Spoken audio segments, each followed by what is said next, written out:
Good evening everyone. सभी दोस्तों को नमस्कार, प्रणाम, गुड इवनिंग। स्वागत है आप सभी का करियर विल ऐप पर पढ़ने पढ़ाने की इस महफिल में। आप सभी का एक बार फिर से स्वागत है। Good evening, good evening, good evening. नमस्कार नमस्कार। आशुतोष इतनी नमस्ते लिख के भेज दी, डरा दिया मेरे भाई। उत्कर्ष, स्पर्श, अभी, very nice, very nice.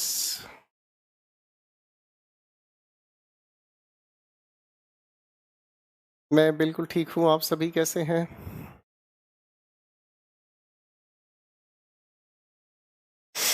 Good evening भाई। वाह भाई, बहुत खतरनाक है जी।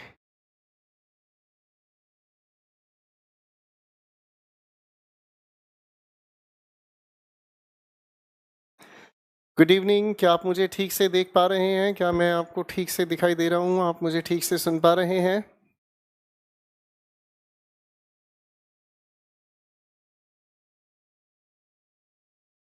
Good evening, good evening, good evening, very nice. भाई सभी का नाम ले लिया मैंने, ठीक है। और सभी को नमस्कार, सभी को राम राम, ठीक है। आ जाओ, सारे के सारे लोग आ जाओ पहले, तो उसके बाद फिर पढ़ना पढ़ाना शुरू करते हैं।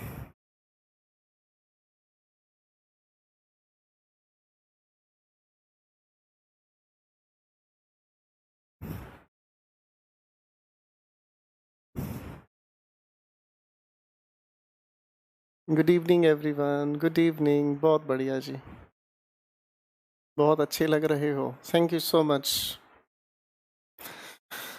Very nice.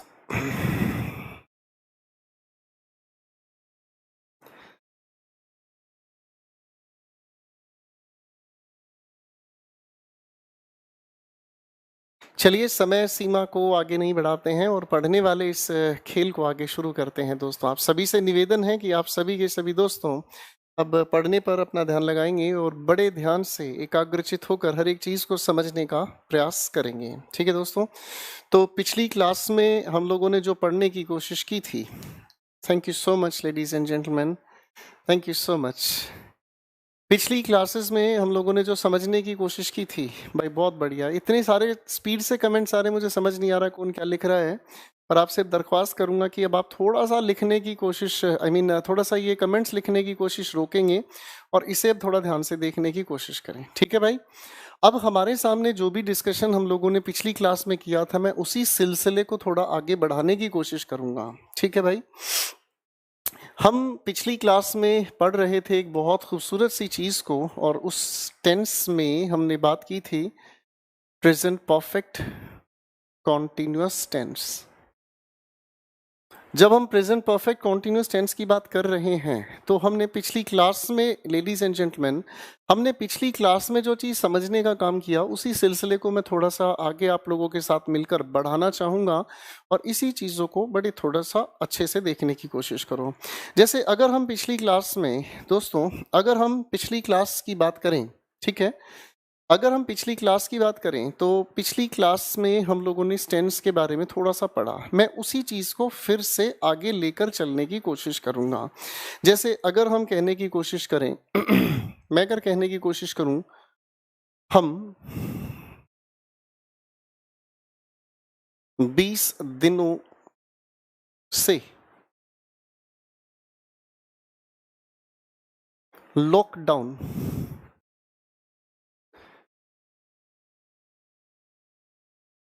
देख रहे हैं। ये सिर्फ समझने के लिए है, ये खेल सिर्फ समझने के लिए है, ठीक है। और अगर हम इसे थोड़ा सा ध्यान से देखें तो ये सिर्फ समझने के लिए, इससे ज़्यादा कुछ नहीं है, ठीक है। अब जो बच्चे कमेंट्स कर रहे हैं वो प्लीज़ समझने पर दिमाग लगाएं। अगर समझने का दिमाग लगाओगे तो मैं समझा पाऊंगा, फाइन। ये सिर्फ समझने के लिए एक सेंटेंस मैंने आपके सामने लिखा है। हम 20 दिनों से लॉकडाउन देख रहे हैं, और इसी चीज़ को समझने के लिए हम लोगों ने सेंटेंस को दो हिस्सों में बांट कर देखा। हम लॉकडाउन देख रहे हैं, ये तो हो गया हमारे सामने कॉन्टिन्यूस एक्शन। अगर हम 20 दिनों की बात करें तो ये हो गया हमारा परफेक्ट एक्शन। इसी चीज़ को हम लोगों ने रिप्रेजेंट करने के लिए, इसी एक्शन को हम लोगों ने रिप्रेजेंट करने के लिए हम लोगों ने एक बातचीत को समझा पिछली क्लास में। और इस बनाई हुई बातचीत को आप लोग जानते हैं, इस बनाई हुई बातचीत को आप लोग टाइमलाइन के नाम से जानते हैं। जब टाइमलाइन की हम बात करते हैं, ठीक है, जब हम टाइमलाइन की बात करते हैं, आप कह रहे हैं कि इंग्लिश में लिखो, वेस्ट बंगाल से हूं। बेटा सिर्फ समझाने के लिए एक बात मैंने हिंदी में लिखी है, इतना प्लीज आप कॉम्प्लिकेटेड ना बनाएं चीजों को।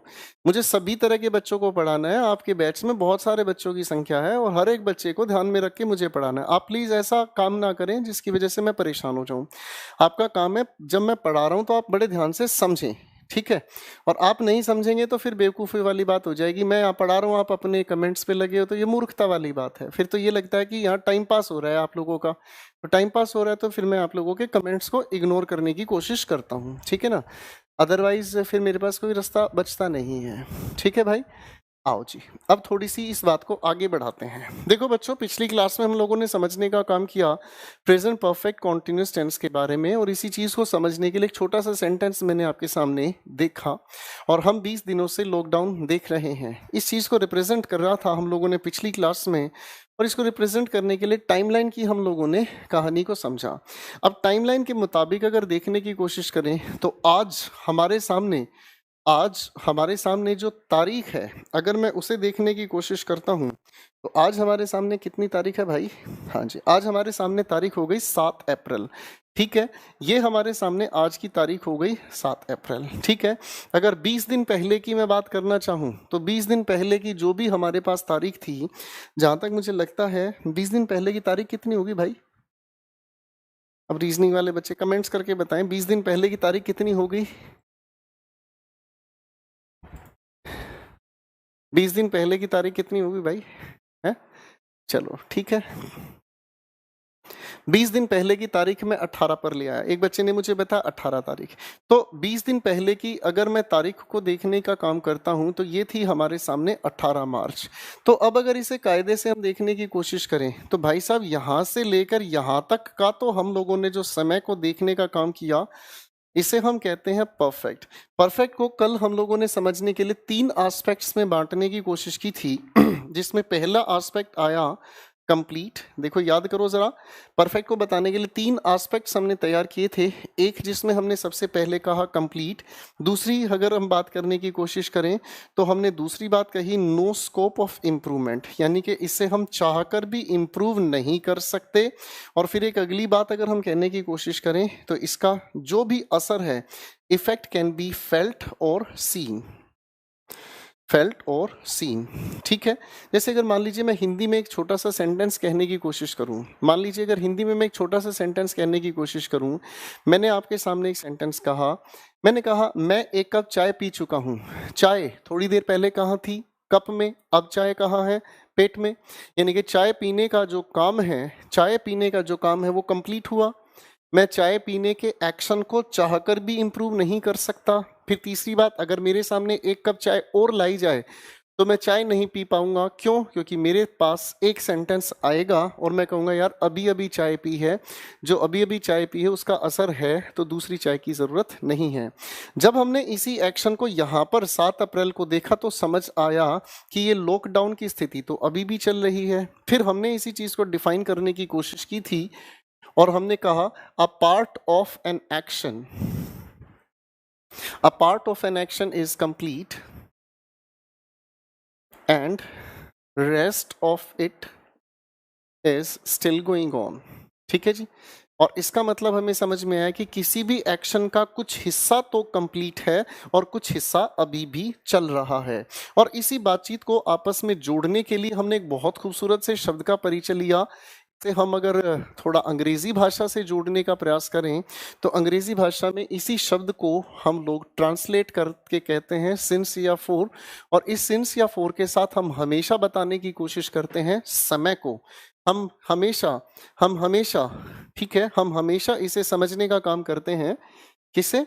टाइम के साथ। अगर आप टाइम को रिप्रेजेंट करने की कोशिश करें दोस्तों, अगर आप टाइम को रिप्रेजेंट करने की कोशिश करें तो टाइम को रिप्रेजेंट करने के लिए तीन एस्पेक्ट्स हो सकते हैं, या तो एक वर्ड, या फिर अगर कहा जाए फ्रेज, या फिर अगर कहा जाए तो हम सेंटेंस। तीन तरीके से टाइम को रिप्रेजेंट कर सकते हैं। तो ये चीज जो हम लोगों ने समझने की कोशिश की, ये हम लोगों ने पिछली क्लास में खेल को समझा था। ठीक है दोस्तों, अब इस सिलसिले से एक सवाल उठता है दिमाग में, एक सवाल उठता है दिमाग में कि सिंस और फॉर को हम किस तरीके से यूज करें। ठीक है, हम सिंस को और फॉर को किस तरीके से यूज करें, ये आपके पेपर का एक फेवरेट क्वेश्चन है और मैं आप सभी से उम्मीद करता हूं कि ठीक ध्यान से इसे समझने का काम करें। ठीक है, सिंस और फॉर का किस तरीके से हम यूज करते हैं, इसे थोड़ा ध्यान से समझने की कोशिश करें। ठीक है भाई, यूज ऑफ सिंस और फॉर, ये आपके पेपर का काफी इंपॉर्टेंट सवाल है और इसे बड़े ध्यान से समझने की कोशिश करोगे तो उसके बाद फिर कहानी आगे हम बढ़ाएंगे। ठीक है दोस्तों, अगर हम थोड़ा सा इसे ध्यान से देखने की कोशिश करें तो पहले अपन समझने की कोशिश करते हैं सिंस के बारे में। ठीक है जी, जब हम इस सिंस की बात करते हैं तो ये हमें बताने की कोशिश करता है दोस्तों स्पेसिफिक टाइम। अब अगर स्पेसिफिक टाइम की हम बात करें तो स्पेसिफिक टाइम कई तरीके से बताया जा सकता है, जिसमें अगर सबसे पहली बात मैं करना चाहूं तो ये बता सकता है कोई भी day, date, year, month, season. ठीक है जी, अब अगर इसी तरीके से हम इसे समझने का काम करें, कोई भी दिन, तारीख, महीना, कुछ भी, इसके साथ हम हमेशा सिंस का यूज करते हैं। जैसे मैंने आपके सामने कहा सिंस 20 मार्च। कोई भी डे आपको लिखने का अगर प्रयास करना है, मैंने कहा सिंस फ्राइडे। ये सभी के सभी एग्जाम्पल्स ऐसे बनाए जा सकते हैं। ठीक है, अब अगर इसी सिंस का एक और तरफ हम यूज करने का प्रयास करें तो यही सिंस हमें बताने का काम कर सकता है पार्ट्स ऑफ अ डे। किसी भी दिन के हम छोटे छोटे हिस्से बना सकते हैं, किसी भी दिन के हम छोटे छोटे हिस्से बना सकते हैं। जब छोटे छोटे हिस्से हम बना सकते हैं तो इसमें भी एग्जाम्पल हो सकता है, जैसे मैंने कहा सिंस मॉर्निंग,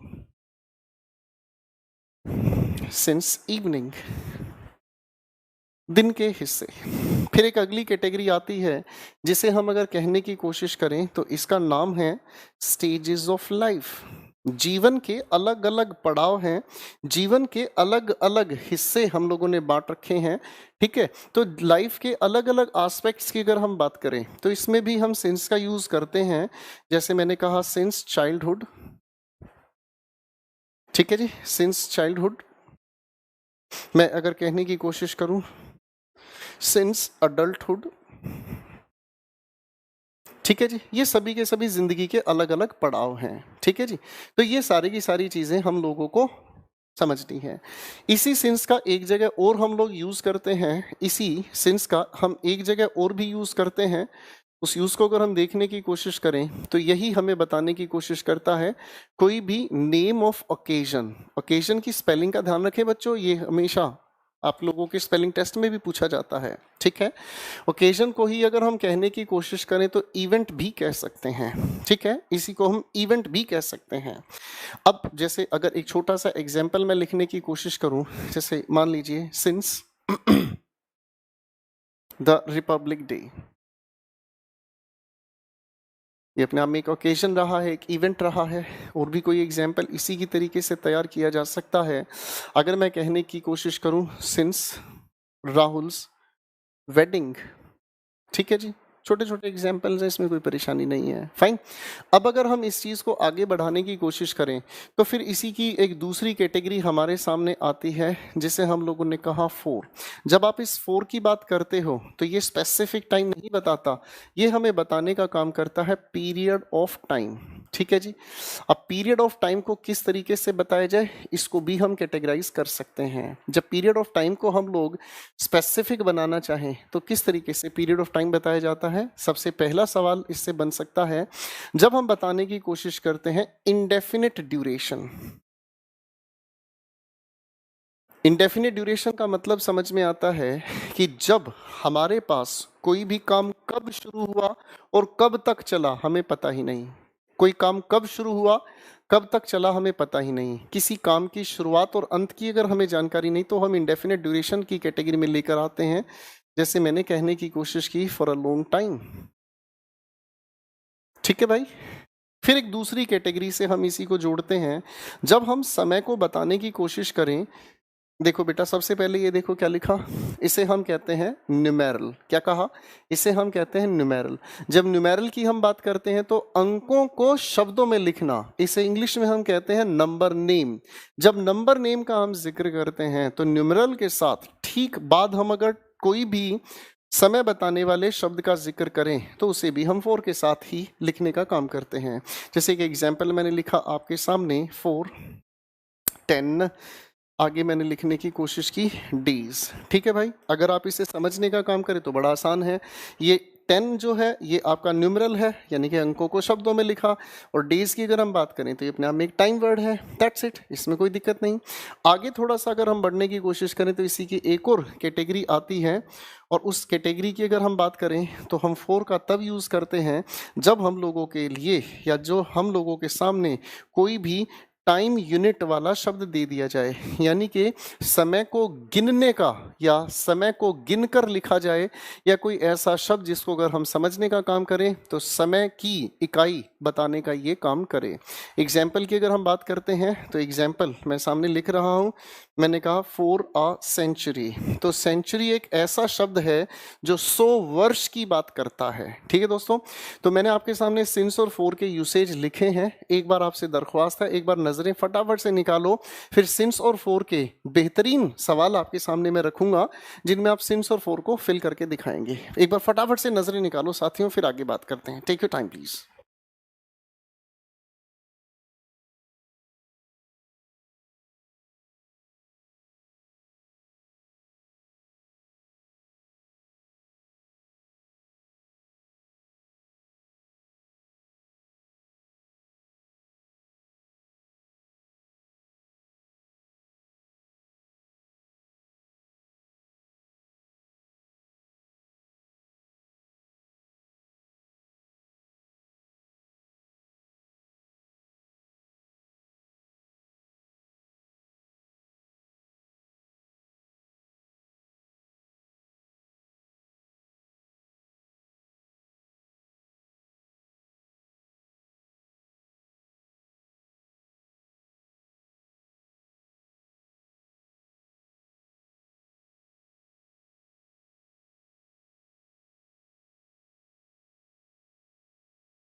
चलिए भाई, बहुत अच्छी लगी ये चीज़, आप लोगों ने समझी है। तो चलिए अब थोड़े से इस सिलसिले को आगे बढ़ाते हैं। सिंस और 4 के इस यूसेज के बेसिस पर कई तरह से क्वेश्चंस आपके परीक्षा में पूछे जाते हैं। मैं अब आपके सामने कुछ एक ब्लैंक्स रखूंगा और इन लिखे हुए ब्लैंक्स में जरा सिंस और 4 को लेकर थोड़ा सा दिमाग लगाने की कोशिश करेंगे आप लोग मेरे साथ। ठीक है भाई?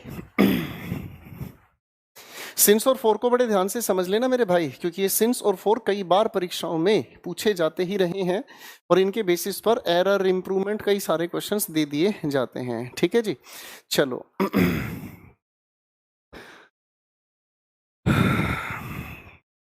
चलिए, दो चार क्वेश्चंस मैं आपके सामने रख रहा हूं, इनमें सिंस और 4 फटाफट से फिल करके दिखाएं, फिर देख लेते हैं आप लोगों को कितनी जानकारी सटीक हो गई है। फाइन, चलिए।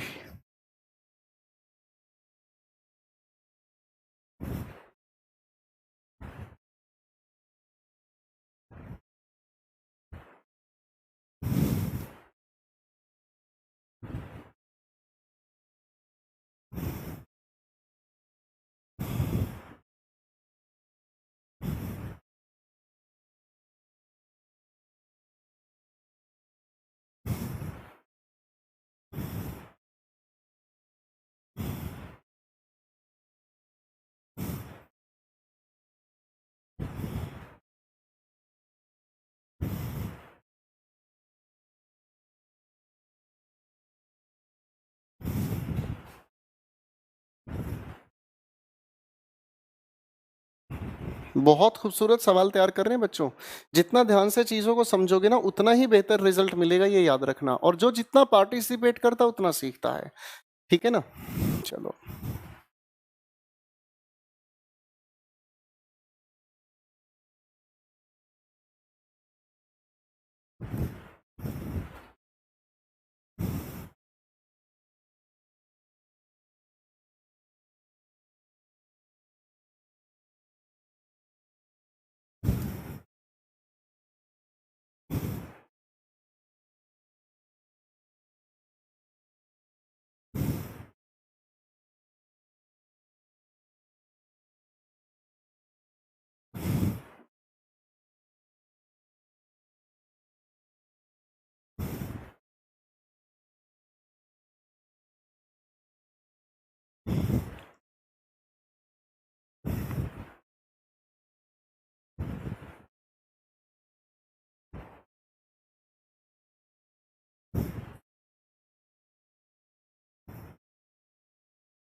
लो जी भाई साहब, तो ये छोटे से क्वेश्चंस आप लोगों के सामने रखे हैं, जिसमें जितना दम है आग लगा दो, ठीक है भाई। आपके आंसर्स करेक्ट हो गए तो समझ लूंगा कि आप लोगों ने गोपाल वर्मा सर की क्लास में ज्वाइन करके कुछ सीखा है, वरना बोलो तारा रारा। फटाफट से आंसर्स बनाने शुरू करो। चलो भाई, मैं रुक रहा हूँ आपके लिए चंद पलों के लिए। अपने आंसर्स बनाकर देखो, मैं स्क्रीन पर आपके आंसर्स देख रहा हूँ।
काफी अच्छी कोशिश आप सभी की, बहुत बहुत बढ़िया भाई, ठीक है।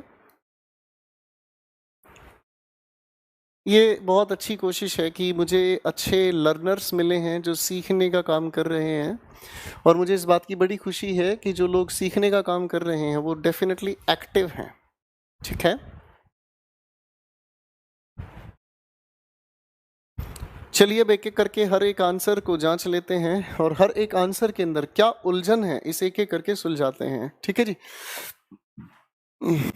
बहुत अच्छे लर्नर्स हैं, बहुत अच्छे, बहुत एक्टिव लर्नर्स हैं। और गजब की बात यह है कि जब मैं कहता हूं कि इनको कमेंट्स करना रोक दो तो एकदम सन्नाटा भी आ जाता है। बस इसी तरीके से चलते रहोगे ना बेटा तो डेफिनेटली ये सफ़र बड़ा खूबसूरत होने वाला है। और ये जो पढ़ते हुए बेवजह के कमेंट करते हैं ये भी अपनी आदत सुधारें। पढ़ते वक्त कमेंट करने की ज़रूरत नहीं है, जब मैं समझा रहा हूँ तो सिर्फ समझने पर, ठीक है। मैं आपसे जब गुजारिश करूँ कि आप जवाब दें तो आपकी हर एक बात का वेलकम है। तो प्यारे दोस्तों, हर एक सवाल को किस तरीके से हल करना है, आओ थोड़ा सा मेरे साथ मिलकर समझने का प्रयास करें, ठीक है भाई। गाड़ी स्टार्ट करते हैं, थोड़ा ध्यान से देखते हैं। हमारे सामने सबसे पहला जो शब्द लिखा है लास्ट मंडे। लास्ट मंडे अगर लिखा है तो मंडे अपने आप में स्पेसिफिक हुआ, इसीलिए हमने इसके साथ जोड़ने का काम किया सिंस। अगले शब्द की अगर हम बात करें तो हमारे सामने लिखा हुआ है लेफ्ट द विलेज। अब कोई इंसान अगर गांव छोड़कर चला गया तो गांव छोड़ने का उसका वो दिन, वो पल, वो बिल्कुल सटीक स्पेसिफिक है। इसी वजह से हम लोगों ने यहाँ पर भी यूज किया सिंस। यहाँ लिखा है 5 PM। आप अगर घड़ी को बड़े ध्यान से देखने की कोशिश करोगे, आप अगर घड़ी को बड़े ध्यान से देखने की कोशिश करोगे तो घड़ी में बजने वाले ये 5 अपने आप में स्पेसिफिक हैं। अब अगर ये स्पेसिफिक हैं, इसीलिए हम लोगों ने इसके साथ यूज किया सिंस। ठीक है भाई। आगे अगर हम बात करते हैं, लिखा है हिज इंसेप्शन। इस इंसेप्शन के दो अर्थ निकल कर आते हैं। एक मैंने कहा बर्थ, और इसका एक अर्थ और निकल कर आता है जिसे हम लोगों ने कहा बिगिनिंग, यानी कि किसी चीज की शुरुआत। किसी भी इंसान का, अगर हम किसी भी इंसान का बर्थ, मैं अगर आपसे पूछूं हाँ भाई आपकी बर्थ डेट क्या है, तो आप बताने की कोशिश करोगे और आपकी डेट ऑफ बर्थ जो भी वो स्पेसिफिक होती है, इसलिए सिंस का प्रयोग आपने किया। आगे लिखा वॉर ऑफ कारगिल। अब आप लोग सभी जानते हैं कि कारगिल वॉर कब हुआ।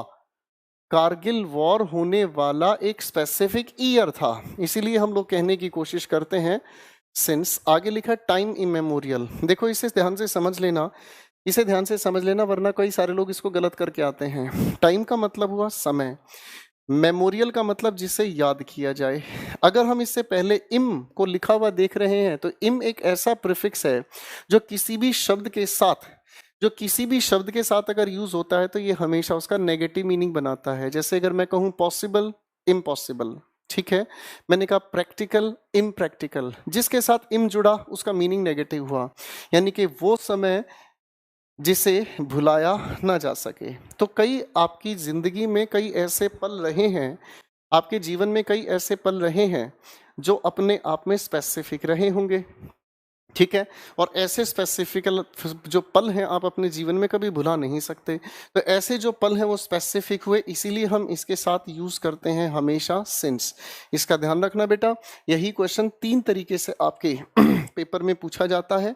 सिंस तो लिखा हुआ एज इट इज मिल जाता है, लेकिन कभी कभी टाइम का बेवजह प्लूरल बना दिया जाता है, तो इसको थोड़ा सा ध्यान रखा जाए। इसका बेवजह प्लूरल बनाने की हमें ज़रूरत नहीं है, इसको कभी कभी बेवजह प्लूरल बना दिया जाता है, ठीक है।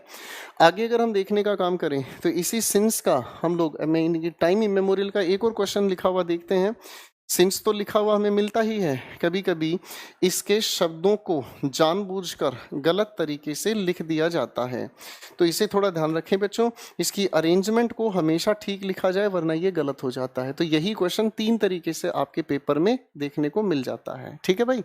अब हम आगे अगर चलने का काम करते हैं तो ये लिखा है हमारे सामने 4 days and 5 nights। तो ये हमारे सामने हुई संख्या और ये समय बताने वाला शब्द। इसी वजह से हम लोग जब इसके आंसर की बात करते हैं तो इसका आंसर हम लोगों ने मार्क किया 4 के साथ, ठीक है भाई।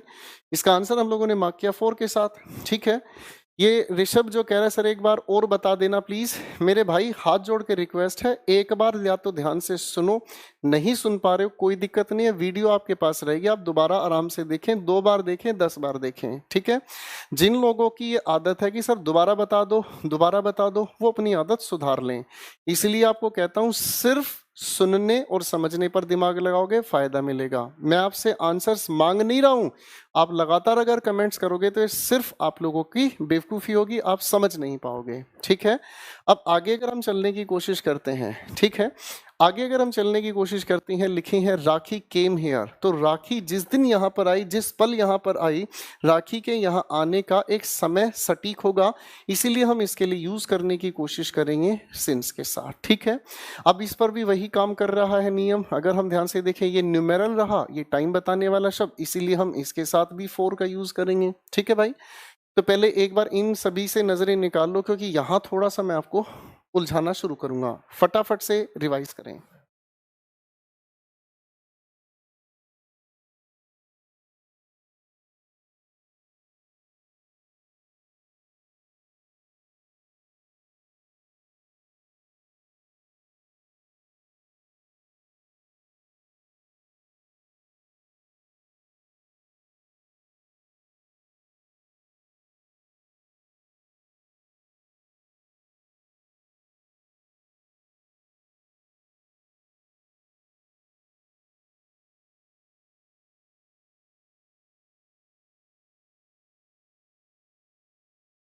मैं उम्मीद करता हूँ आप लोगों ने इन सारी की सारी बातचीत को देख लिया होगा। चलिए आगे थोड़ा सा देखने का काम करते हैं, ठीक है।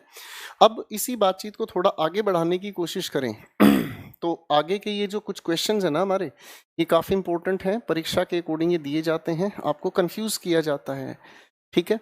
अब अगर हम थोड़ा ध्यान से इसे देखने की कोशिश करें तो हमारे सामने ये जो लिखी हुई हर एक बात है थोड़ा ध्यान से समझा जा सकता है। और मेरे सामने सबसे पहले लिखा है लास्ट वीक। मैं आप लोगों के सामने इस वीक को समझाना चाहूँगा। वीक के अंदर बेसिकली 7 दिन होते हैं, ठीक है। वीक के अंदर बेसिकली 7 दिन होते हैं। अब इसको थोड़ा सा समझने का काम करते हैं। लो भाई, मैंने लिखना शुरू किया। Sunday, Monday, Tuesday, Wednesday, Thursday, Friday, Saturday, ठीक है भाई। तो यहाँ इस लिखे हुए लास्ट वीक का 2 जगह पर यूज किया गया है, एक जगह आर्टिकल के साथ और एक जगह बिना आर्टिकल के साथ, ठीक है।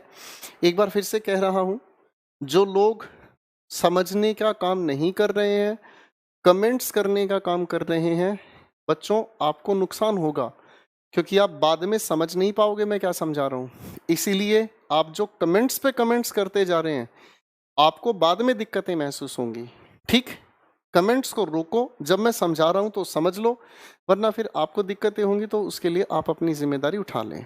इसीलिए जो समझने का काम करना चाहते हैं वो बड़े ध्यान से सुने, ठीक है भाई। आपका बैच बिल्कुल नया है, हो सकता है मैं इसीलिए आपको ये बार बार समझाने का काम कर रहा हूँ, लेकिन जैसे जैसे बैच पुराना होता चला जाएगा, हम लोगों की गाड़ी आगे बढ़ती चली जाएगी और आप यूं ही उलझ कर कहीं गिर जाओगे। अब आपकी मर्जी है। मैं अगर वीक डेज की बात कर रहा हूं तो इसके 2 अर्थ निकल कर आते हैं। पहला अर्थ तो आया कि ये सप्ताह के 7 दिन। अगर ये सप्ताह के 7 दिन है तो इसी को मैं लिखूंगा 7 डेज, तो इसी को मैं लिखूंगा 7 डेज।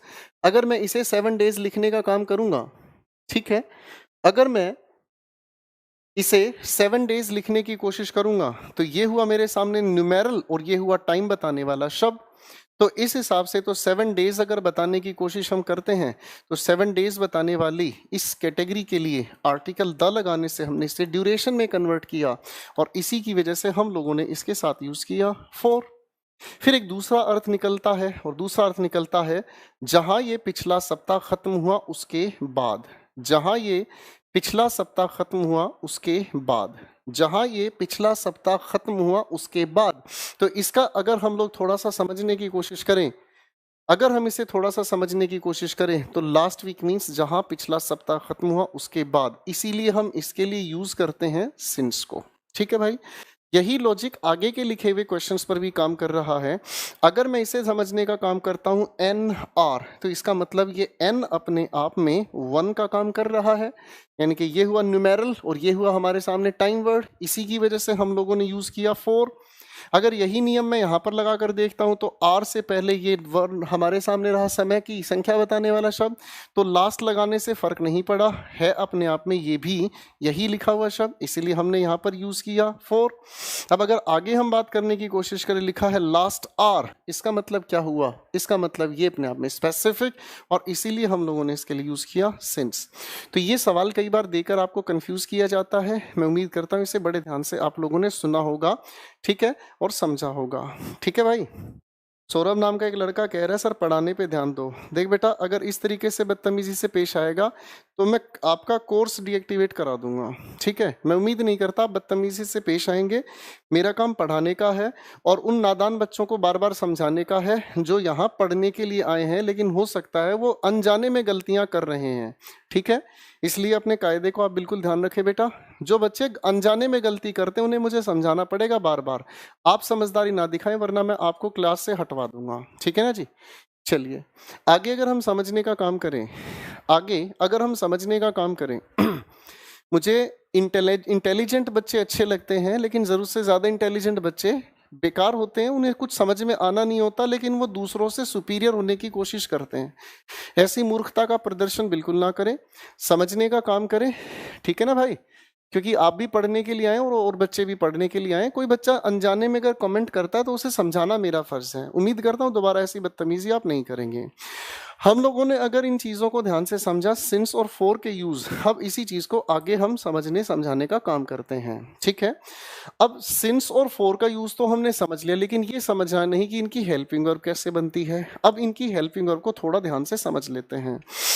जब हम इस सिंस और फॉर की बात आगे बढ़ाए तो एक बात हमें समझ में आई कि ये एक नहीं, बेसिकली दो टेंसेस की वजह से बना है। तो प्रेजेंट परफेक्ट, पहले इनकी मैं हेल्पिंग वर्ब तैयार कर लेता हूं, ठीक है ना, क्योंकि हम लोग अभी तक टेंस के बेसिक लेवल पर ही काम कर रहे हैं। इसके बाद हम लोग आगे लेवल को छेड़ना शुरू करेंगे, जो लेवल काफी इंपॉर्टेंट होगा। फाइन, अब इसे थोड़ा ध्यान से समझने का काम करें। जब हम बात करते हैं प्रेजेंट परफेक्ट, तो प्रेजेंट परफेक्ट के लिए तो हम लोग हेल्पिंग वर्ब यूज करते हैं, हैज या हैव। आप जानते हैं हैज हम सिंगुलर के लिए और हैव हम प्लूरल के लिए यूज करते हैं। आगे परफेक्ट मेंटेन करने के लिए हम लोगों ने इसके साथ एक शब्द को जोड़ दिया, बीन। थर्ड फॉर्म है ये बी की, हम जानते हैं। कॉन्टिन्यूस के लिए हम लोगों ने जोड़ दी वर्ब की फॉर्म के साथ आईएनजी। ठीक है भाई, ये हमारी कॉन्टिन्यूटी की बात कर रही है। फाइन, अगर हम आगे लेके चलने की कोशिश करें तो इन दोनों के दोनों टेंसेस को जोड़ने के लिए दो शब्दों का जिक्र मिलता है, सिंस या फिर फॉर, और इसके साथ हम बताने का काम करते हैं हमेशा टाइम। एक एग्जाम्पल लेकर चलने का प्रयास करता हूं मैं। जैसे अगर मैंने कहा Karan has been writing a poem for 2 hours, कोई नई बात नहीं, बिल्कुल सिंपल सा सेंटेंस है। इसी प्रकार हम अगर पास्ट परफेक्ट कॉन्टिन्यूअस टेंस की अगर बात करें तो पास्ट परफेक्ट कॉन्टिन्यूअस टेंस भी बिल्कुल इसी तरीके से बनने का काम करेगा। ठीक, पास्ट परफेक्ट अगर हम बनाने का काम करें तो पास्ट परफेक्ट के लिए हम लोगों ने पास्ट परफेक्ट के लिए हेड का चुनाव किया। परफेक्ट बनाने के लिए इसी के साथ हम लोगों ने बीन को जोड़ने का काम किया। कॉन्टिन्यूअस अगर लिखा है हमारे सामने तो फर्स्ट फॉर्म ऑफ वर्ब के साथ आईएनजी हमने जोड़ा। इन दोनों के दोनों टेंसेस को जोड़ने के लिए हम लोगों ने सिंस और फॉर का जिक्र लिया, जो टाइम हमें आगे बताने का काम करता है। ठीक है, अगर हम इसी चीज को आगे समझने का काम करें, जैसे अगर मैं एक सवाल लिखने की कोशिश करूं, मैंने कहा Ajita had been helping them for many days. ठीक है भाई, मैंने आपके सामने एक छोटा सा सेंटेंस लिखा है, इसे थोड़ा सा ध्यान से देखने की कोशिश करें। तो मैंने कहा Ajita had been helping them for many days, past perfect के अकॉर्डिंग हमने सेंटेंस बनाया, कोई नई बात नहीं। अब इसी लिखे हुए सेंटेंस में, अगर इसी लिखे हुए सेंटेंस में आगे चीज़ों को बढ़ाने का काम करें तो एक अगला टेंस हमारे सामने आता है जिसके नाम से परिचित हैं हम, future perfect continuous tense.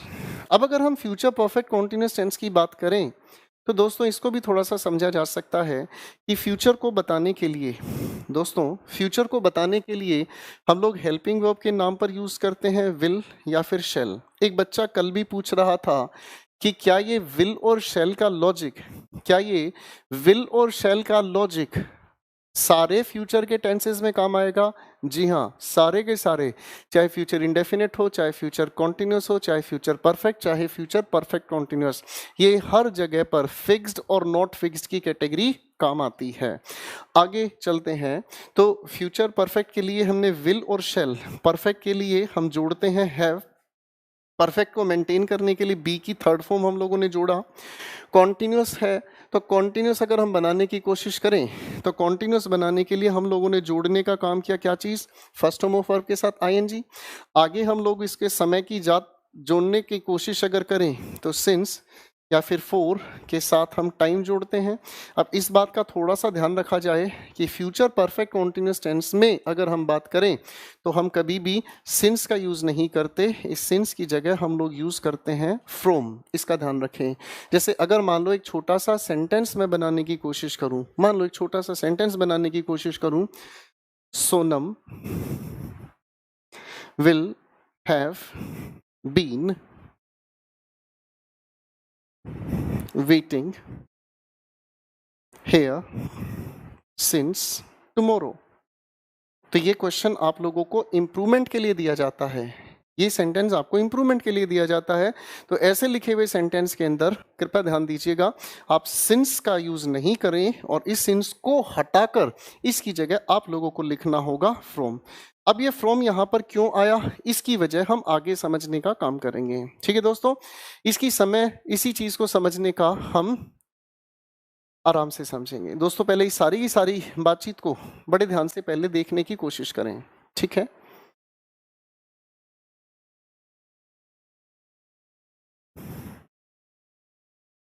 Rohit पूछ रहा है कि सर डिस्टर्ब नहीं करना चाहते, लेकिन जो क्वेश्चन हमें पूछने हैं वो कैसे पूछें। देखो भाई, पहली बात तो ध्यान से समझना, आपका कोई भी क्वेश्चन अगर सामने आता है तो उस क्वेश्चन के दो मतलब होते हैं। लेडीज एंड जेंटलमैन, उस क्वेश्चन के दो मतलब होते हैं। एक मतलब तो ये समझ में आया, या तो मैं आप लोगों के सामने उस चीज को एक्सप्लेन नहीं कर रहा हूं, ठीक है, या फिर दूसरी बातचीत, वो चीज अभी तक आप लोगों को पढ़ाई नहीं गई है। अब आप डिसाइड कर लो बेटा पूछना क्या चाहते हो। आप जो चीज पूछना चाहते हो, या तो एक्सप्लेनेशन आप ध्यान से नहीं सुन रहे हो तो डाउट है। मुझे लगता है मेरी एक्सप्लेनेशन बेहतर है और मैं हर एक चीज को बहुत खूबसूरती से एक्सप्लेन करते हुए जा रहा हूं, पहली बात। तो जो चीज अभी आपको नहीं पढ़ाई गई है, आप उसी से संबंधित सवाल पूछते जाओगे तो इसका मतलब ये आपकी इग्नोरेंस है। ठीक है, तो आपके जितने भी डाउट्स है ना, एक पेज पर लिखते चले जाओ। आपके जितने भी डाउट्स है ना बेटा, अपने एक पेज पर लिखते चले जाओ। ठीक है, जहां ये टॉपिक कंप्लीट होगा वहां इकट्ठे एक बार डाउट्स मैं लूंगा, और हो सकता है आपका कोई भी ऐसा डाउट हो जो आज आप पूछना चाहें और मैं कल आपको एक्सप्लेन कर रहा हूं। तो वो बात आ गई ना मूर्खता वाली। जैसे अभी मैंने कहा कि यहाँ सिंस की जगह फ्रॉम यूज करते हैं, तुरंत एक लड़के ने लिख डाला कि सर मुझे बताओ जरा फ्रॉम क्यों यूज हुआ। तो भाई इस फ्रॉम को यूज क्यों किया ये हम आगे की क्लासेस में समझेंगे। इसलिए हाथ जोड़कर रिक्वेस्ट है, डाउट अगर पूछने हैं तो सर हो सकता है मैं आगे उसे पढ़ा रहा हूं, नहीं तो जब टॉपिक खत्म हो तब आप अपने डाउट पूछें। उससे पहले बिल्कुल डाउट ना पूछें, ये सिर्फ आपको परेशानी का नतीजा ला सकती है। बच्चों एक बार इसे देखें ध्यान से, उसके बाद आगे पढ़ते हैं।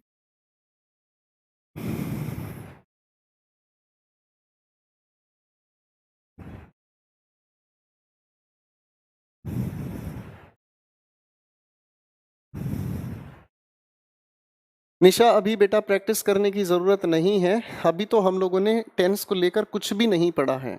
ठीक है, जब मैं आपको कहूँ, पहले मैं आपको टॉपिक वाइज प्रैक्टिस कराऊंगा, उसके बाद आपको इजाज़त दी जाएगी बेटा कि अब आप प्रैक्टिस कर सकते हैं। उससे पहले आप प्रैक्टिस करोगे, हो सकता है आप अपने आप को परेशान कर लो, कोई फ़ायदा नहीं है उस चीज़ का।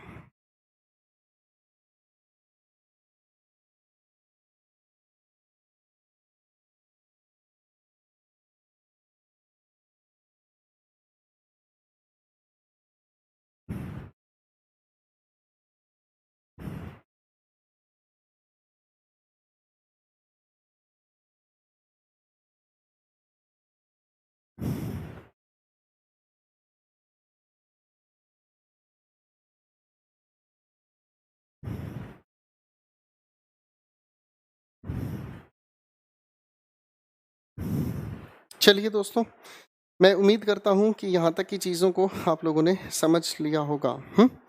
अब सिलसिले को आगे बढ़ाते हैं। ठीक है, तो ये तो हम लोगों ने अभी तक जो समझने का काम किया दोस्तों, ये सारी की सारी बातचीत हमारे सामने लिखे हुए टेंसेस की हेल्पिंग वर्ब और मेन वर्ब पर हम किस तरह से काम करते हैं, ये हम लोगों ने समझाने का काम किया। अब मुझे समझना है दूसरा लेवल, टेंसेस का अपना दूसरा लेवल, वो कैसे काम करता है। आओ दोस्तों, इसे समझाने पर मैं आपको ले चलता हूँ। जिन लोगों ने इससे पहली क्लासेस नहीं देखी हैं, वो प्लीज़ अपनी क्लासेस को एक बार देख लें, अपनी क्लासेस को ध्यान से समझ लें, ताकि हर दिन के कंटेंट को आप बहुत खूबसूरती से समझ सकें। ठीक है, अब अगर हम इस चीज़ को समझने का काम करते हैं तो अब मुझे लेकर चलना आप लोगों को शॉर्टकट लेवल पर। ठीक है, यानी कि अब तक तो हम हर एक टेंस की हेल्पिंग वर्ब और मेन वर्ब बना रहे थे। ठीक है, और इसी चीज़ को आगे लेकर चलते हैं। तो कंपैरेटिव एनालिसिस पर मैं अब आप लोगों को लेकर चलना चाहूँगा, और कंपैरेटिव एनालिसिस कंपैरिजन करना सिखाता है। एक नहीं दो सेंटेंसेस को एक साथ हम लोग कंपैरिजन के साथ समझने की कोशिश करेंगे। ठीक है, कंपैरिजन कैसे हुआ? आओ बच्चों, इसके लिए पहले दो टेंसेस को उठाकर चलते हैं। एक मैंने नाम लिखा आपके सामने प्रेजेंट इंडेफिनिट, और दूसरी तरफ मैंने आपके सामने नाम लिखने का काम किया प्रेजेंट कॉन्टिन्यूअस टेंस। ठीक है बच्चों, तो इस बात को बड़े ध्यान से सुनने का काम करें। ठीक है भाई, एक तरफ लिखा मैंने प्रेजेंट इंडेफिनिट और एक तरफ लिखा मैंने प्रेजेंट कॉन्टिन्यूअस। अब इन दोनों के फर्क को समझने का काम करते हैं। ठीक है भाई, तो प्रेजेंट इंडेफिनिट को थोड़ा सा पहले कायदे से हम लोग समझने का काम करते हैं। जब प्रेजेंट इंडेफिनिट की हम बात करते हैं तो प्रेजेंट इंडेफिनिट सबसे पहले मदद करता है क्या मेंशन करने में? ये सबसे पहले मदद करता है मेंशन करने में, टू मेंशन अ हैबिट। किसी भी हैबिट को बताने के लिए, हैबिट को ही अगर हम कहने की कोशिश करें तो हैबिट को ही हम लोग रूटीन एक्शन के नाम से भी जानते हैं। हैबिट को ही हम रूटीन एक्शन के नाम से भी जानते हैं। ठीक है, जब हैबिट है या रूटीन है, किस तरीके से ये काम करते हैं। ठीक है जी, अब थोड़ा सा इसे ध्यान से समझने का काम करें। ठीक है, अब हैबिट क्या होती है? मैं दो सेंटेंसेस आपके सामने बोल रहा हूं, दोनों सेंटेंसेस को ध्यान से सुनने और समझने का काम करें। ठीक है, अब ये दो सेंटेंसेस कैसे काम करें, थोड़ा ध्यान से समझें और मुझे सोचकर बताएं इन सेंटेंसेस में हैबिट कौन सी है। मैंने कहा मैं अखबार पढ़ता हूं, एक सेंटेंस। फिर मैंने कहा मैं हर सुबह अखबार पढ़ता हूं। दोनों में कौन सा सेंटेंस हैबिट है? तो आप समझ पाए हैं, सेकंड सेंटेंस हैबिट है। अब हैबिट क्यों? क्योंकि इस कहे सेंटेंस के अंदर एक शब्द मैंने यूज किया जिसे कहा हर सुबह। तो इसका मतलब ये समझ में आ रहा है मुझे कि कुछ ना कुछ ऐसे शब्द होते हैं जो हैबिट बताने का काम करते हैं। अब ऐसे शब्दों को ग्रामर की नजरों में हम कीवर्ड्स कहते हैं।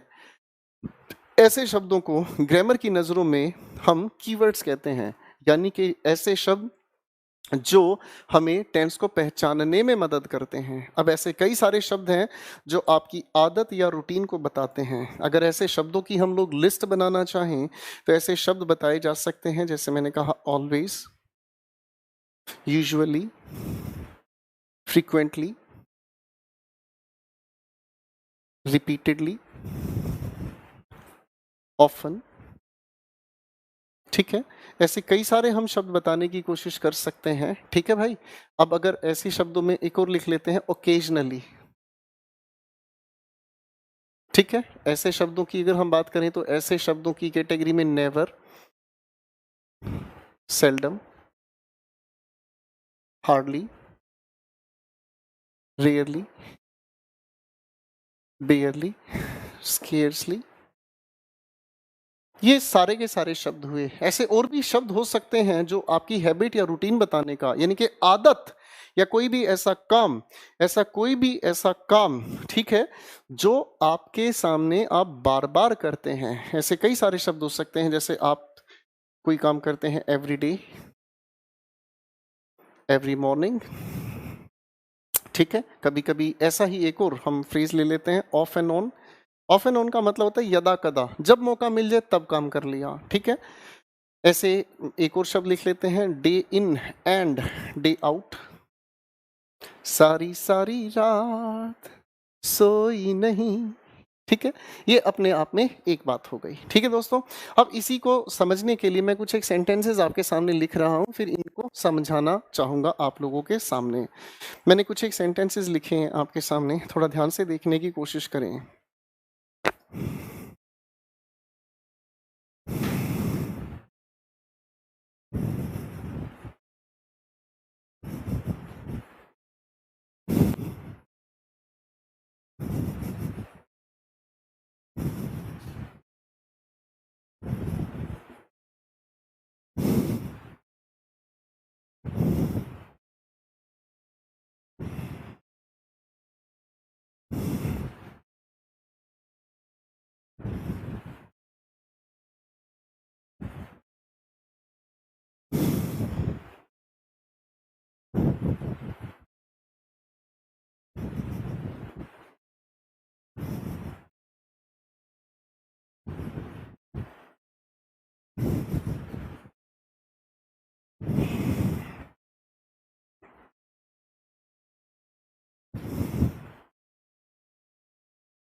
मैंने आपके सामने कुछ एक सेंटेंसेस लिखे हैं दोस्तों। मैंने आपके सामने कुछ एक सेंटेंसेस लिखे हैं। ज़रा इन लिखे हुए सेंटेंसेस को थोड़ा ध्यान से देखने का काम करें। ठीक है दोस्तों, इन सभी के सभी सेंटेंसेस को थोड़ा सा ध्यान से देखने की कोशिश करें। ठीक है, अब मैं आप लोगों को इन सारे के सारे सेंटेंसेस को समझने समझाने का काम तैयार करूंगा। ठीक है भाई, अब प्लीज आप सभी से रिक्वेस्ट है, थोड़ा ध्यान से समझें। हम लोग बात कर रहे हैं तुलनात्मक विश्लेषण। ठीक है, हम लोग बात कर रहे हैं कंपैरिजन, यानी कि हम लोग यहाँ समझने का काम करेंगे कि कभी कभी हम किसी भी सेंटेंस के अंदर हिंदी की वजह से, ट्रांसलेशन की वजह से टेंस का यूज गलत करते हैं। आखिर ऐसे क्यों हुआ, इसे समझाने का प्रयास मैंने किया। पहले दो टेंसेस के बीच की लड़ाई हम छेड़ रहे हैं।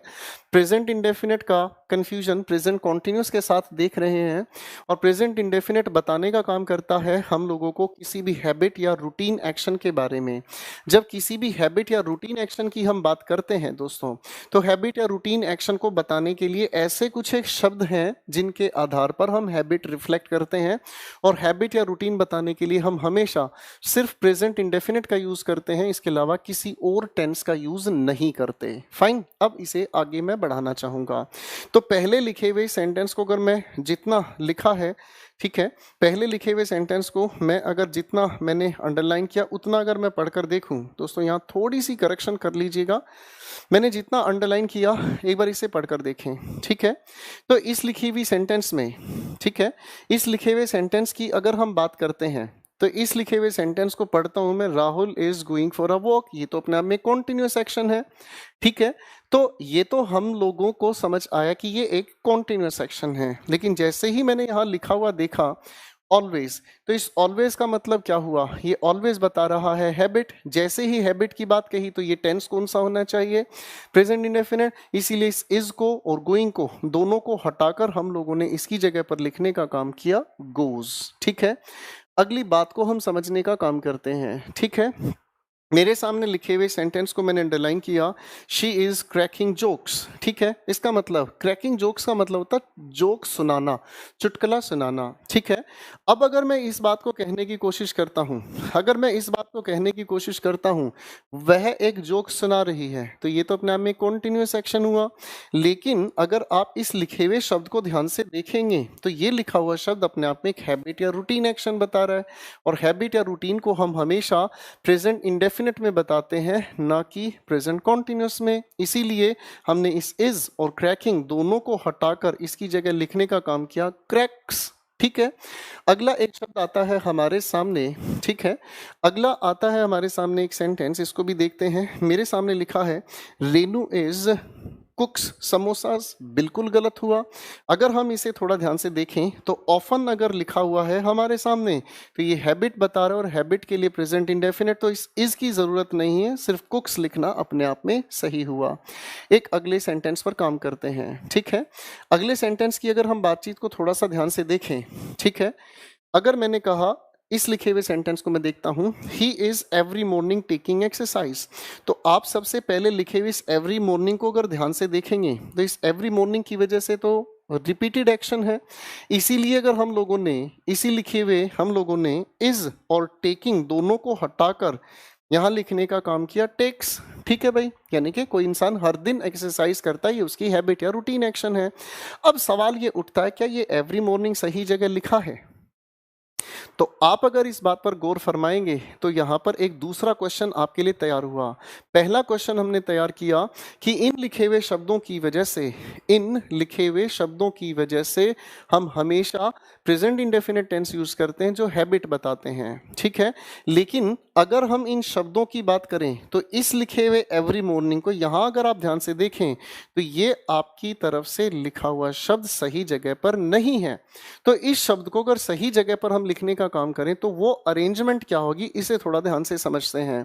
तो बच्चों, इन लिखे हुए शब्दों की अरेंजमेंट को लेकर एक सवाल तैयार हुआ।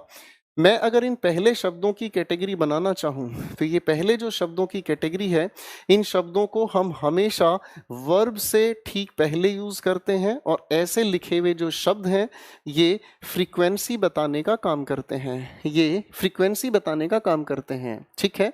अब अगर ये फ्रीक्वेंसी बताने का काम करते हैं तो फ्रीक्वेंसी का मतलब है कौन सा काम आप कितनी बार करते हैं, कौन सा काम आप कितनी बार करते हैं, ठीक है। तो अब अगर हम इन लिखे हुए शब्दों को ध्यान से देखें जो दूसरी कैटेगरी में यहाँ लिखे हैं, तो इन शब्दों को अगर ध्यान से देखें तो एवरी फ्रीक्वेंसी बताता है। फ्रीक्वेंसी का मतलब बारंबारता, कौन सा काम आप कितनी बार करते हैं, ठीक है।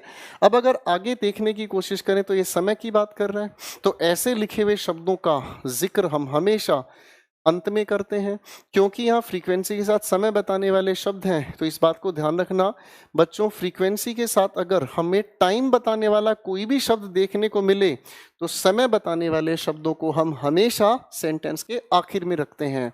जैसे अगर मैं कहने की कोशिश करूं today today it is my birthday, क्या ये सेंटेंस कहना सही होगा? नहीं, ये सेंटेंस कहना ठीक नहीं है। समय बतलाने वाले शब्द हम हमेशा सेंटेंस के आखिर में रखते हैं। तो हमें कहना होगा it is my birthday today, correct है।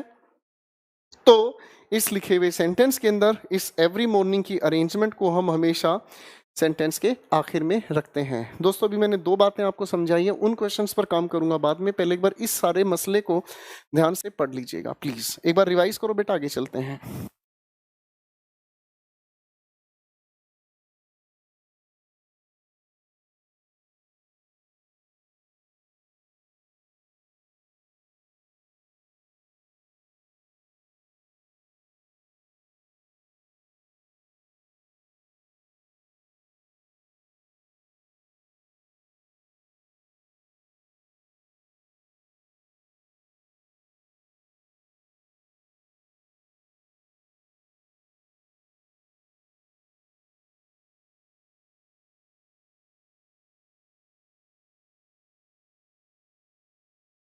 शाबाश, फटाफट से रिवाइज करो बेटा, फिर आगे बात करते हैं।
पहली बात, हम लोगों ने ये चीज समझने की कोशिश की कि इन लिखे हुए कीवर्ड्स की वजह से हम हैबिट या रूटीन बताते हैं प्रेजेंट इंडेफिनिट में।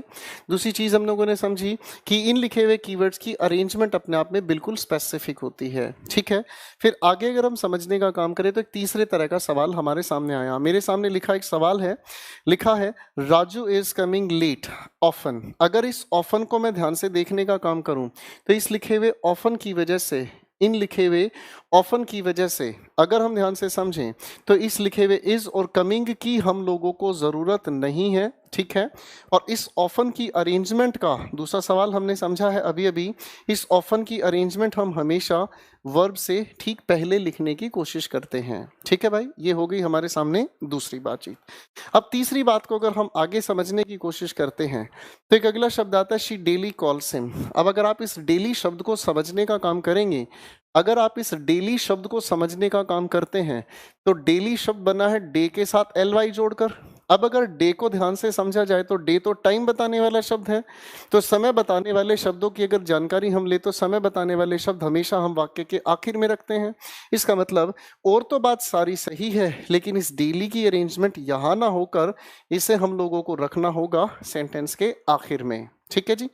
अगले सेंटेंस पर अगर हम काम करने की कोशिश करें तो ये सेंटेंस हमारे सामने आता है he is not talking to her never. अब इस लिखे हुए सेंटेंस पर अगर हम काम करना चाहें तो सबसे पहली बात तो हमें ये समझनी होगी कि इस लिखे हुए नेवर की वजह से, इस लिखे हुए नेवर की वजह से हम लोगों को इज और टॉकिंग हटाकर इसकी जगह लिखना होगा टॉक्स। पहली बात तो ये ठीक हो गई, फाइन। अब इस चीज को एक बार फिर से ध्यान से और होशो हवास में सुनने का काम करें। मैं कुछ शब्दों को अंडरलाइन कर रहा हूं, ध्यान से पढ़कर देखिए। Never, seldom, hardly, rarely, बेयरली, scarcely. जब इन सभी के सभी शब्दों की आप बात करते हो तो ये सभी के सभी शब्द ऐसे हैं जिन्हें हम अगर कहें तो ये सभी के सभी शब्द नेगेटिव वर्ड्स कहलाते हैं। ये सभी के सभी शब्द नेगेटिव वर्ड्स कहलाते हैं। और अगर हम इन्हें नेगेटिव वर्ड्स कहने की कोशिश करो, अगर हम इन्हें नेगेटिव वर्ड्स कहने की कोशिश करते हैं तो नेगेटिव वर्ड्स ऐसे शब्द हुए जिनके साथ नोट लगाने की जरूरत नहीं है, क्योंकि इनके अर्थ में पहले से ही नोट जुड़ा हुआ होता है। अब जब पहले से ही नोट जुड़ा हुआ है तो ये भी समझ में आया कि इस लिखे हुए नोट की भी हमें जरूरत नहीं है। अब तीसरी बात ये समझ में आई भाई कि इस नेवर की अरेंजमेंट भी ठीक होनी चाहिए। तो इस लिखे हुए सेंटेंस का अगर करेक्ट आंसर हमें देखना हो तो करेक्ट आंसर बनता नजर आया he never talks to her. बात समझ में आ गई। तो हम लोगों ने यहाँ पर तीन तरह के क्वेश्चंस को तैयार किया। सबसे पहले इन कीवर्ड्स की वजह से हमने हैबिट बताई और वो भी प्रेजेंट इंडेफिनिट में। दूसरी बात, इन हैबिट बताने वाले कीवर्ड्स की अरेंजमेंट फिक्स होती है। और तीसरा सवाल हमने समझा ये सभी के सभी शब्द अपने आप में नेगेटिव वर्ड्स कहलाते हैं और नेगेटिव वर्ड्स होने का मतलब समझ में आता है कि ये नोट कभी भी अपने साथ लिखना बर्दाश्त नहीं करते, ये अपने आप में नेगेटिव हैं। ठीक है भाई, इसी वजह से हम लोगों ने आखिरी सवाल को तैयार किया। बच्चों एक बार इसे फटाफट से देखने की कोशिश करें और उसके बाद बात करते हैं आगे।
चलिए, मैं उम्मीद करता हूँ यहाँ तक की बात आप लोगों ने देख ली होगी। ठीक है बच्चों, तो ये जो सारा का सारा सिलसिला हम लोगों ने समझा है, यही कंपैरेटिव एनालिसिस आप लोगों के एग्जामिनेशन में पूछा जाता है।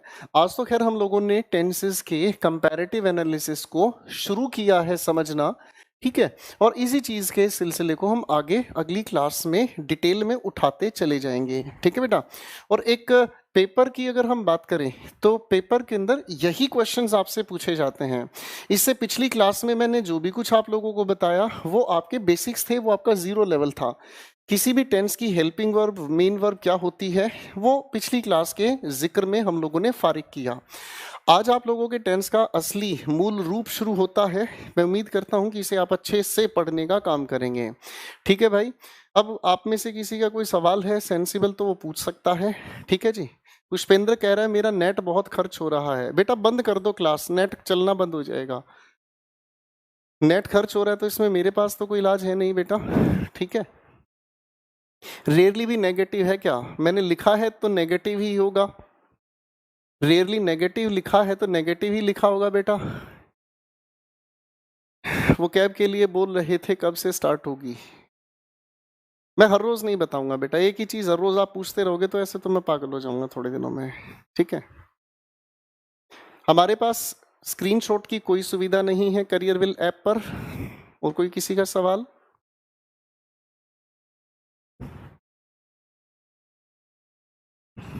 एक्यूमेन अभी अवेलेबल नहीं है।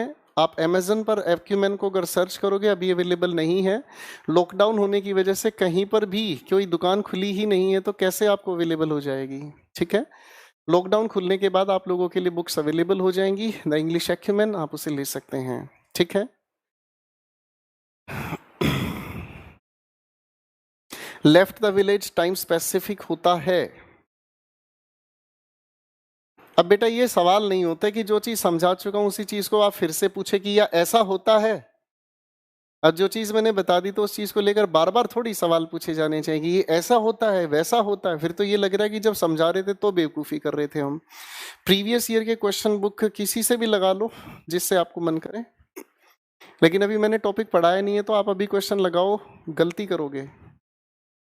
वोकैबुलरी की पीडीएफ डलेगी क्या? थोड़ा रुक जाएगा ना बेटा, सारी पीडीएफ मिल जाएंगी, थोड़ा सा रुक जा। ठीक है। वो कैब भूल जाते हैं, थोड़ा फिनाइल पी लो बेटा, उसके बाद याद रह जाएगी। ठीक है। वो कैब याद।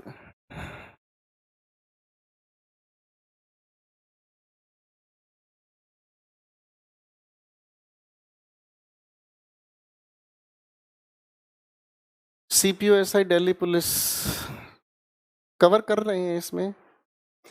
न्यूज़पेपर पढ़ना आपकी मर्जी, न्यूज़पेपर पढ़ो ना पढ़ो उसको क्या कर सकते हैं।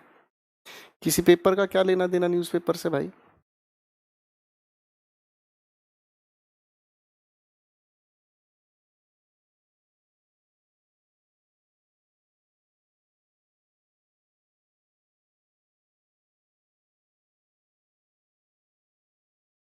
ओ भाई, बुक का नाम एक्यूमेन है, एक्वामैन नहीं है। कुछ भी लिख दोगे क्या यार?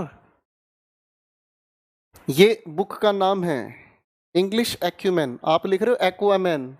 भाई साहब, वक्त बदल दिए, जज्बात बदल दिए, हालात बदल दिए।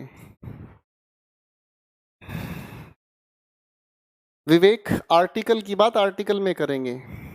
किसी का कोई और सेंसिबल सवाल है तो पूछ सकता है। टाइम वाली बर्ड के बाद कौन सा भाग का, पता नहीं क्या लिख रहा है भाई।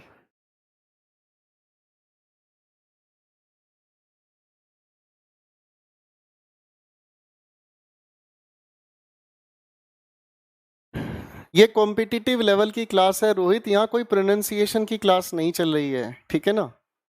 जो चीज करा रहे ना उस पर दिमाग लगाओ बेटा, दाएं बाएं की बकवास में दिमाग लगाओगे। ठीक है ना। वर्ड की प्रोनाउंसिएशन के रूल भी बताते चलिए। जो पढ़ा रहा हूँ ना ये पढ़ ले बेटा, इससे सिलेक्शन होगा। ठीक है ना। आपके लिए टाइम पास हो सकता है, मेरे लिए ये जो चीज मैं पढ़ा रहा हूँ इससे आपका सिलेक्शन होना है। किसी का कोई और सेंसिबल सवाल है तो पूछ सकता है। फ्रीक्वेंसी पार्ट्स क्या लिखा है मुझे नहीं पता। एक लड़का लिख रहा है पार्ट्स ऑफ स्पीच पढ़ाओगे क्या? अरे सारे सिलेबस को पढ़ाएंगे, पार्ट्स ऑफ स्पीच में अलग से क्या नहीं पढ़ाएंगे। थोड़ी देर में आप ये थोड़ी देर में आप ये पता नहीं उल्टे सीधे सवाल पूछते रहते हो यार। हाँ भाई, किसी का कोई और सवाल है भाई? पार्ट्स ऑफ स्पीच पढ़ाएंगे, पढ़ाएंगे पार्ट्स ऑफ स्पीच, क्यों नहीं पढ़ाएंगे? एक साथ पढ़ा दूं सारी चीज, एक ही साथ पढ़ा दूं सारी चीज, थोड़ी देर में बेहोश हो जाओगे। एक सवाल पूछ रहा है बच्चा, अपने नोट्स बनाए क्या? बेटा नोट्स बनाने हैं, और क्या बनाने हैं? नोट्स की पीडीएफ कौन देता है भाई?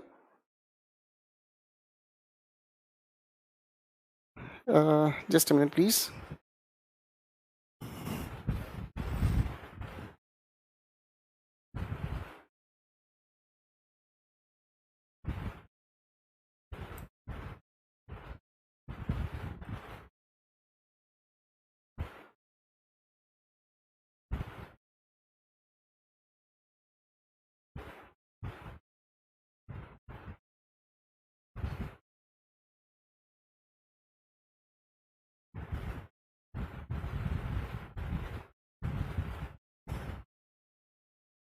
किसी का कोई और सवाल है तो पूछ सकता है, उसके बाद मैं आपसे विदाई लूंगा।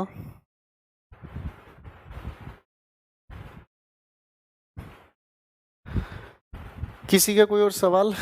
इंग्लिश इक्विपमेंट सवाल पूछा है सर, मैं 50 कमेंट्स कर चुका हूं। बेटा 100 और कर लो, क्या फर्क पड़ता है? मेरी स्क्रीन पर इतनी स्पीड से आती हैं ये चीजें, कोई हेलो कह रहा है, कोई मेरा नाम ले लो सर, मेरे से शादी कर लो सर, ये चीजों के कमेंट के आंसर, आपका कोई सेंसिबल क्वेश्चन होगा तो भाई नजरों के सामने आ जाएगा, नहीं तो कोई बात नहीं।